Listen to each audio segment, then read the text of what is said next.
Salut, c'est Ben et Camille de la chaîne Booking Game. Comme promis, on va faire un petit retour sur nos vacances qui se sont déroulées il y a un mois exactement. C'est vrai que ça passe vite du coup. Ouais, on était du coup du 21 au 23 décembre sur Paris. Et on a promis de faire, à certains en tout cas, de faire un retour. Donc on imaginait différentes façons, mais finalement, filmer sur place, etc. avec le brouhaha, c'était pas compliqué. On n'a pas vraiment d'items, de matériel et d'accessoires sur place. Donc on vous mettra des... on aurait été trop chargé parce qu'on est venu avec un sac à dos chacun. En mode fourchette et sac à dos si vous avez la ref. Et du coup on a pris des photos, un peu comme ce qu'on peut mettre sur Instagram, etc. Donc on va se baser là-dessus pour illustrer nos propos. Et sinon Camille a pris des petites notes, etc. Et puis on va vous raconter un peu nos ressentis du coup. Voilà. Donc c'est parti. Donc on a commencé le 21 décembre en partant de la gare à 7h18. Ah oui, c'est précis du coup. On a pris le train. Le train c'était bien. Bon, c'était classique, c'était bien. C'était long. Le train, c'était long, c'était 4 heures, t'es là, t'es wouhou. En plus on a eu un temps de retard parce que quand on arrivait à la gare de Montparnasse, évidemment le métro ne fonctionnait pas. Donc du coup on est arrivé, on était à pas de métro, mon GPS ne marchait pas, on était en quête désespérée de la station suivante. Et c'est vrai qu'on se dit que quand on est juste en sac à dos, ce que je dis à chaque fois à Camille, de voyager léger, en tout cas quand c'est des petits... Je voyage, j'ai jamais une grosse valise de fringues. Généralement ma valise elle est vide, de retour elle est pleine. Non mais sinon c'est moi qui me la coltine, donc avoir 2 sacs à dos c'est très très bien. Donc pour les couples ou non, faites la technique du sac à dos, c'est très très bien quand c'est sur de courtes durées comme ça. C'est vachement bien. Du coup on a été directement au restaurant, on a choisi un restaurant de type italien. On a été au Libertino. Qui était...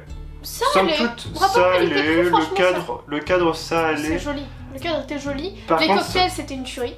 Voilà, par contre les plats etc, ça casse pas 3 pattes à un canard tichou. C'est varié, c'est varié mais trop varié en fait. Je pense pas que ce soit fait par un... Ou peut-être je me trompe mais je pense que ça doit être style métro, surgelé, machin chouette. Certains produits peuvent être de... Moi j'ai pris un tentacule, parce que j'aime bien les fruits de mer donc j'ai mangé un tentacule. T'as bu tes tentacruels, ok. Voilà, et mon tentacruel il devait être frais je pense. Même s'il n'était pas bien préparé parce qu'il était encore caoutchouteux, au maître sushi on avait goûté des morceaux. Ouais mais tu peux pas comparer un truc qui est pas comparable. Oui mais voilà, il l'avait malaxé, il l'avait machiné et c'est vrai que ça avait pas la même texture. Mais c'était pas mauvais. Ouais, un peu déçu pour moi parce que j'ai choisi quand même des jambons, des machins à l'entrée. Classique, ouais. Classique, mais je m'attendais vraiment à avoir un bon goût. Alors soit en Bretagne et à Sur-Brest, les épiceries, les machins fines, sont vraiment d'un niveau nec plus ultra qui écrase totalement Paris. Je ne sais pas. Mais en tout cas pour ce restaurant-là, ouais. Le cadre était chouette, rapport qualité-prix, ça allait. Les cocktails étaient super bons, mais c'est vrai que la nourriture était sans plus. C'est vrai que quand je voyais qui était autour de nous, c'était plus des gens qui cherchaient à avoir une sorte de... anniversaire sur la table à côté. Ce qu'on appelle chez nous un pub tapas, c'est vraiment, on va pas chercher de la grosse gastronomie avec des plats qui vont vous rendre un petit peu comme les personnages dans Food Wars, mais vraiment quelque chose où ça passe. On est là pour se détendre avec Twitter qui donne vraiment une clientèle avec vraiment de groupes qui sont là pour, de groupes, ou même plus jeunes, qui sont vraiment là pour fêter un anniversaire ou pour faire passer du bon temps, mais c'est pas pour stimuler vos papilles. Donc voilà, après les décors étaient sympathiques. Camille me disait que grosso modo ils changeaient les décors en fonction des saisons, des thématiques qu'ils avaient. Pourquoi pas tester. Après, est-ce que je peux vous le conseiller chaudement? En tout cas, on va pas vous le déconseiller. Le Libertino, franchement, rue de Paradis, c'était sympa. Du coup, après, on a été à Eugène en ville, donc le personnel était adorable. Aucun problème là-dessus. Il y avait même une énorme peluche Stitch, donc je pense que c'était l'agent de surveillance, je ne sais pas. C'est la peluche de quelqu'un. Voilà. Après, je pense qu'il est surcoté. Après, je peux regarder sur internet, mais c'est un peu trop cher. 4 étoiles, j'ai payé 360 €, 2 nuits petit-déj inclus, et notre chambre qui était censée être au calme. Alors effectivement elle était au calme dans l'idée où on n'entendait pas les voisins, par contre on entendait les bruits de la rue, les pimpons et compagnie, bon voilà, c'est les murs de Paris, c'est pas ultra machin. Après ça dépend des bêtes. Par contre le gros problème c'est qu'on était au niveau des canalisations, donc à chaque fois que quelqu'un allait faire un petit pipi ou un gros caca, on entendait toute la tuyauterie et de manière très forte, ça m'a réveillée plusieurs fois, toi aussi ça t'a gêné. C'était vraiment très bruyant parce que je travaille en internat donc je suis habituée à entendre le moindre petit pipi. Et là vraiment c'était quand même très fort. Vraiment la tuyauterie était au point de réveiller quoi, c'était dommage. Après je crois qu'il n'y avait pas de plus-value. Le cadre par contre était... l'emplacement était génial. Le cadre il était quand même très particulier mais mine de rien ça matchait très bien. Par contre c'est vrai que... Alors sur les photos vous pouvez pas le voir mais en gros on passe la porte d'entrée, donc un miroir à ta droite. En face, il y a un lavabo. Déjà, tu t'interroges. T'avances un tout petit peu. Ça part du coup sur la droite, le couloir. Tu as une douche entièrement vitrée, très grande. Très bien la douche d'ailleurs. Des toilettes. Et dans le prolongement de la douche, tu as la chambre avec le lit. Ce qui fait qu'en fait, tu fais dodo avec vue sur la douche. Et tu prends ta douche avec vue sur le lit. Ça fait un petit côté Love Hotel un peu rigolo, on va pas se mentir, c'était marrant. Pour ça va. Après, je pense qu'il faut être prévenu si vous faites... Il faut être prévenu parce que par exemple, on a vu un papa avec sa fille. Je sais pas à quoi ressemblait leur chambre, si c'était la même configuration ou non que la nôtre, mais c'est vrai que ça devient un peu il tirait pas la gueule, donc je pense qu'il aurait pas dû être plus... choqué que ça, mais ouais, c'est vrai que c'est... Voilà. Pour un couple, ça va. Entre amis, faut... Bref... Et en famille, plus. En famille, peut-être pas, quand même, voilà. Mais sinon, par contre, c'était très chaud. Le lit, le confort du lit, par contre, génial. Rien à dire, j'ai jamais dormi dans un lit aussi confortable. Ouais, le nôtre est pas mal non plus. Le nôtre est pas mal, mais le matelas est encore un cran au-dessus. Les couvertures, bien que fines, elles étaient suffisamment chaudes, sachant que moi, je suis de genre à dormir avec 2 couvertures plus une robe de chambre en hiver. Donc là, vraiment, c'est très sexy, je sais. Là, il faisait vraiment bon. Le lit, rien à dire. Là-dessus, voilà. Après, le petit déjeuner... C'était du surgelé, c'est ça qui est dommage. C'était la petite viennoiserie. T'avais pas à voir le maître pâtissier, etc. Camille. C'est un 4 étoiles, merde. Je m'attendais à du fait sur place. C'est devenu classique maintenant. Tu sais, le 4 étoiles, les étoiles, tu l'as. Est-ce que t'as l'internet dans ton truc? Est-ce que c'est propre? Est-ce que t'as un petit déjeuner correct? Ouais, mais voilà, très les étoiles, tu les gagnes facilement. On en est quand même sorti en se disant la prochaine fois on prend un Ibis budget. C'est quand même dommage. Pas à ce point-là, mais grosso modo, c'est vrai que... En Europe en tout cas, après j'ai jamais testé les Ibis hors de l'Europe, je pense que les Ibis on n'est pas sponsorisés etc, mais c'est une source sûre en fait, c'est comme les grosses chaînes qui ont un certain standing de renom etc, c'est une source sûre si vous voulez pas trop dépenser. Après, le truc c'est que notre façon de faire en fait c'est juste un spot de 30 minutes, on fait une pause, on dépose nos affaires dans notre chambre. On reprend une douche, on repart quoi. Je n'ai même pas dit qu'on prenait une douche, mais tu vois, c'est vraiment, on pose nos affaires, hop, et c'est vraiment un dortoir, quoi. Il y en a certains, je sais qu'ils vont rester là, petit jacuzzi, peut-être la baignoire, etc. Nous, c'est pas trop notre délire, donc mettre un budget assez dingue dans un hôtel... On le refera plus. Peut-être oui, pour dormir correctement et au calme, je pense que c'est des choses qui sont vraiment à souligner lors de choix d'hôtel. Après, est-ce que j'ai vu sur la salle de bain quand quelqu'un a poil et tout en train de se laver, le truc coquinou comme ça, je m'en fiche. Est-ce qu'il faut un truc avec design, ça je m'en fiche aussi. Tant que le matelas est plutôt confort et que le petit déjeuner soit pas non plus... Mais encore une fois, je me suis dit, est-ce qu'on pourrait pas prendre le petit déjeuner dehors? Mais je me suis dit que finalement, le seul problème c'est que si tu veux prendre ta douche, t'es déjà dehors, donc faut revenir après, c'est beaucoup d'aller-retour comme ça, c'est directement à ton hôtel, tu prends un petit déjeuner, tu vas te laver les dents, puis voilà, c'est personnel, hein, chacun son truc, mais c'est un peu comme à Disney en fait, c'est chiant et un peu compliqué de prendre à l'extérieur, même les nuits à l'extérieur, je pense qu'on n'est pas gagnant, et du coup, on peut pas passer à côté du petit déjeuner, ce genre de choses, donc il faut qu'il soit correct aussi. Donc je sais pas, peut-être je sais pas si vous connaissez des adresses un peu mieux sur Paris, etc. Conseillez-nous des hôtels sur Paris. Là on était à Eugène en ville. Donc voilà, est-ce qu'on va faire après à chaque fois ce genre de truc? On pourra vous faire une cartographie un petit peu comme fait ici Japon avec ses burgers, etc. Bon, j'ai pas suivi ça depuis très longtemps, mais pour ceux qui connaissent, voilà un peu le truc. Par rapport aux hôtels et par rapport à d'autres trucs de nos périples, de nos voyages, je ne sais pas. Mais pour l'instant, ça va pas matcher, j'ai l'envie, je trouve que c'est vraiment trop coté. Après, comme Camille a dit en début, le personnel est sympa, voilà. Après c'est vrai qu'on ne s'est pas plaint à la réception disant... on peut cartographier le circuit incongru du pipi de madame et du caca de monsieur. Bon voilà, c'est très gamin en disant ça, mais c'est vrai que c'est un peu pénible pour ce budget. Je veux dire, pour moi, dormir 3 nuits par semaine en internat, je connais le bruit des chasses d'eau et tout. Là, franchement, c'était vraiment très bruyant, parce que les élèves, si je dors pas, je les entends, si je dors, ça me réveille pas. Là, ça me réveillait, mais en sursaut par moment. Toi, ça t'a réveillé aussi. C'était vraiment, vraiment bruyant. Vraiment. Grosso modo, s'il y avait une note à mettre, je mettrais 2 sur 5, quoi, grosso modo, parce que le prix est exorbitant. Le petit déjeuner, bon, voilà, comme je l'ai déjà dit, c'est pas dingue. Donc, passons... La suite. Alors, après l'après-midi, je crois qu'on s'était promené un peu partout. On n'a pas fait le musée Bansky, c'était pas ce jour-là? Non, le Bansky, c'était le lendemain. D'accord. On s'est promené du côté des Galeries Lafayette, on s'est promené dans le quartier, on s'est promené un petit peu de partout. On a passé un très bon moment, globalement. En fait, on a marché. Il faisait froid, mais ça allait. Paris, on l'a trouvé en tout cas plutôt propre. On a croisé beaucoup d'agents d'entretien. On a vu très peu de tags. Bah après, on a fait un pari aussi dans une zone. Voilà, on était dans le 9e, voilà. On était du côté de la Sorbonne. Enfin, on a fait quand même les beaux quartiers. On n'a pas fait les quartiers un peu moins haut de gamme, mais voilà. Non, voilà, on a fait quelque chose de classique la première journée. Voilà. Le soir, on a été le potager. On a été au potager de Charlotte. Le potager. Alors, on va dire sur le principe. On était dans le potager. On était dans le potager où c'était Monsieur Hamster qui courait pour faire l'électricité. On a eu une petite dizaine de coupures de courant durant le repas. Ouais.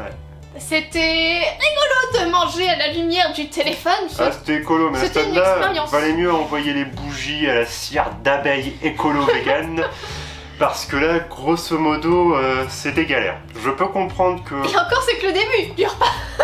Le couple américain ou allemand, je ne sais pas trop. À côté, elle tirait la tête, la petite dame. Pour un date, ouais, c'est peut-être compliqué. Ça l'était visuellement. Moi, je n'avais pas trop compris, je faisais pas trop ça. Mais c'est vrai que ça n'a pas matché pour eux parce que, bon, c'est déjà, un peu d'électricité, un peu d'entrain. La nana, elle faisait sa nana, elle était pas contente. Elle était pas contente, la carte était courte, effectivement, mais au moins c'est dire que ce sont des produits frais. Ah inviter une carnivore à un truc vegan, c'était un match. Le monsieur était très enjaillé, elle pas du tout. Enfin, en mesure du repas, il se désenjaillait petit à petit. Par exemple, la petite serveuse qui arrive, vous voulez quelque chose? Oui, de la lumière. Bon. Ça commence mal ton date, donc voilà, nous on s'est marré parce qu'on était de bonne humeur. Il me semble en plus que leur cocktail s'appelait Lumière Non, c'était Julien, Julie, Fabien, c'était des prénoms. Ouais. Mais en tout cas, les cocktails pareil étaient très bons. C'est vrai, les cocktails, ouais. Moi ce que j'ai mangé, j'ai très bien aimé. J'ai mangé une entrée avec du potiron, j'ai mangé une salade. Toi t'as mangé un peu la même entrée que moi je crois. Bon en vrai ça cassait pas 3 pattes un canard, hein. Vraiment pour avoir testé. Par contre les pâtes que t'as eues elles étaient pas assez cuites, elles étaient... Personne n'a fini, enfin il y en a plein qui ont pris ça dans le restaurant. Les pâtes vegan, je pense qu'on a pris la photo donc vous verrez de quoi je parle. C'était lourd, écœurant, enfin je sais que quand on est parti pour payer on avait plein qui ont laissé comme moi alors que je n'aime pas trop gaspiller mais franchement c'était lourd, c'était pas dingue. Moi la salle c'était léger, c'était bon. Ça apportait pas grand chose, enfin je trouvais que c'était pas très savoureux.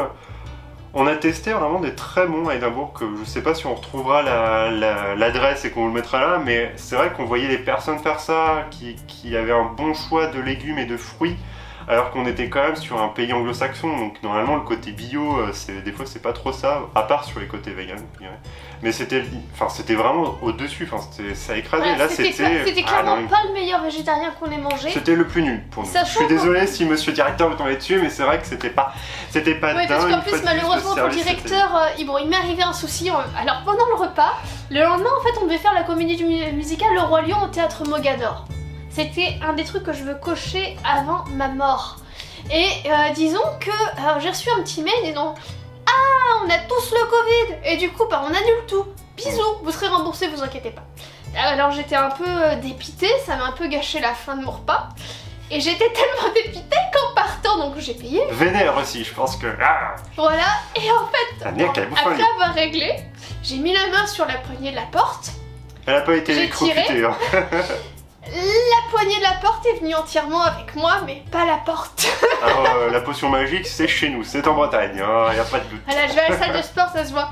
Donc du coup, ce qui s'est passé, c'est qu'il y avait une table de 6 à côté de nous, donc moi je tire sur la poignée de la porte, sans que la porte suive. Du coup, je me retrouve avec l'ensemble, littéralement, les gonds, les machins.